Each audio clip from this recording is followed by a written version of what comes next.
Hey guys, what's up? It's your boy Darian over at Paws and Parks.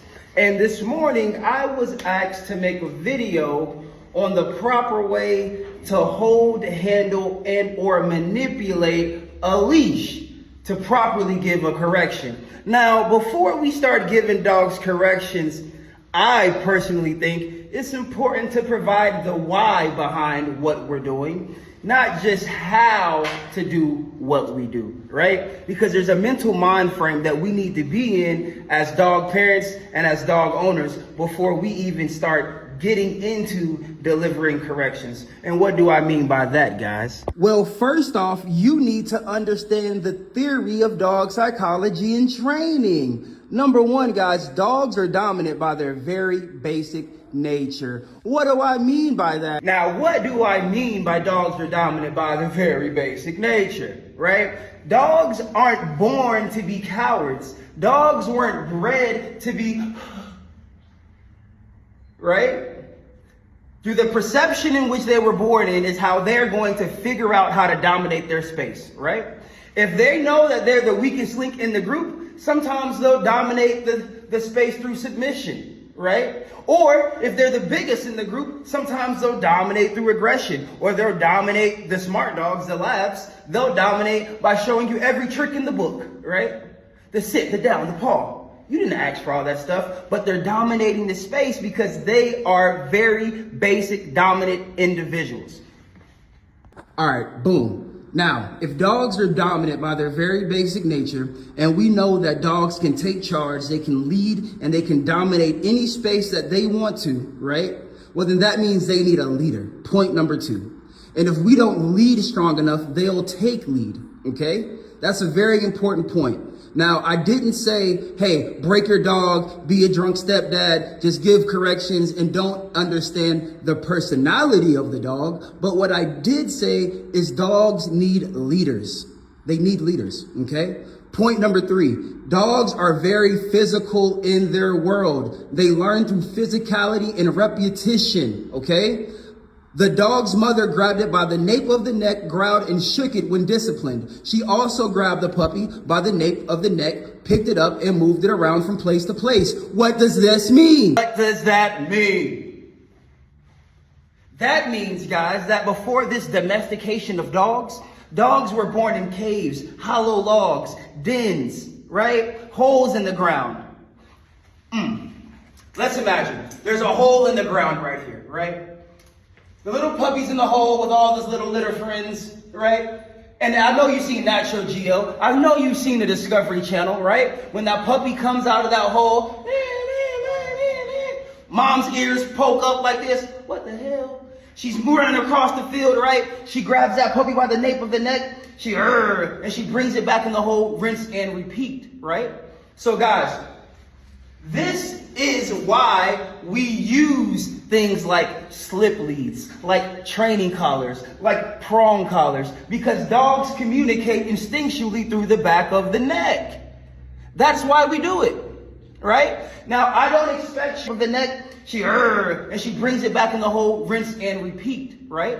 So guys, this is why we use things like slip leads, like training collars, like prong collars, because dogs communicate instinctually through the back of the neck.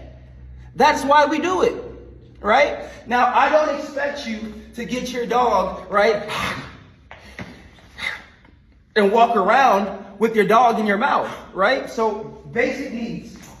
That's why we have a basic thing called a slip lead, right? I'm using this on that Frenchie who's 4 months old, who still gets corrected, who still gets disciplined, right? But I'm meeting that dog where he or she is at, right? That Frenchie is not a Cane Corso, nor is it a Belgian Malinois. So how do we give proper correction? Boom. So how do we hold the leash properly, right?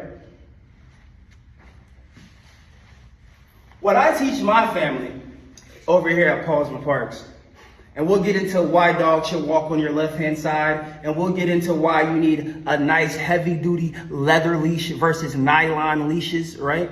But for the sense of training purposes, and training purposes only, I'm just going to show you the mechanics on how I teach my group how to hold and manipulate a leash, okay? So number one, guys, put your right hand out like you're shaking somebody's hand, right? Second, we're going to put this loop right over your thumb, okay? And as we put that loop over your thumb, I want you to make a fist. This is called the unbreakable grip, okay? And this is called the unbreakable grip because a lot of my ladies who like to wear nails, right? They don't have to worry about all of this stuff. And then when that big old cane corso starts creating pressure, they start breaking nails. They start breaking fingers. Or worst off, they do the wrist wrap. And next thing you know, they're being drugged down the street. I've seen it happen. Now, what we want to do is we want to close this fist and make an unbreakable grip. Do you see how your thumb is sitting over the entirety of your fist? You can't break a finger. You can't break a thumb. And in fact, worst case scenario, guys, emergency release, ejectocito, cuz, right? You don't have to worry about putting your fingers or all these external linkages in the way. You don't have to do that, guys. We're going to thumb, grip. Now, the second part to this is called grab short. As we grab short, we're going to cut down the distance, thumb, grip. Now, the second part to this is called grab short. As we grab short, we're going to cut down the distance between us and our dog. Everything in this hand is going to transfer. And just like he said, we're going to level, we're going to double up. We're going to double up. Everything should stack, okay? Everything should stack. Now, boom. When I'm ready to give a correction, guys, what do? I teach thumb under, grab again. Now, what did I just show you? Not only did we cut distance down to that dog, but also we have full and complete control of that animal still. And if it's a big old cane corso, guess what I'm going to teach you? To double up. Ladies, are you stronger with two hands or one hand? Grab again. Now, what did I just show you? Not only did we cut distance down to that dog, but also we have full and complete control of that animal still. And if it's a big old cane corso, guess what I'm going to teach you? To double up. Ladies, are you stronger with two hands or one hand? Are you stronger with a base to base? Or are you stronger with the gap? Guys, everything that we do in training is psychologically sound. There's meaning to it. We don't give corrections with space. Why? Because this upper hand is doing the work and this second hand is just in the way, right? But when you double up and when you go fist to fist, well, now you have more what? It's together, right? And worst case scenario, that dog's too much for you. Guess what? Boom. Open up and release. Okay? So, unbreakable grip. Grab short. Worst case scenario, under, grab. You see how quick that transition was? Right? I want to deliver a correction. Boom. Just like that. Simple. Heel. Sit. Down. Good. So, it's that simple, guys. Did you see me yank, pull hard? You didn't see anything. You saw a quick boop, in and out. In and out. Was he responsive to it? Obviously. Now, right? After all those mechanics, after everything is said and done, you should have a clear line of communication and respect with your dog, right? Loki right there. He has not one prong collar on, not one training collar on, not one e-collar on. He doesn't even have a leash on, right? Doesn't even have a leash on.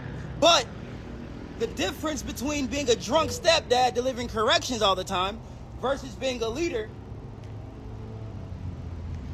See? Good boy. Look. Around. Sit. Around. Sit. Good boy. Heel left. Sit. Down. Sit. Look. Heel right. Sit. Down. Heel.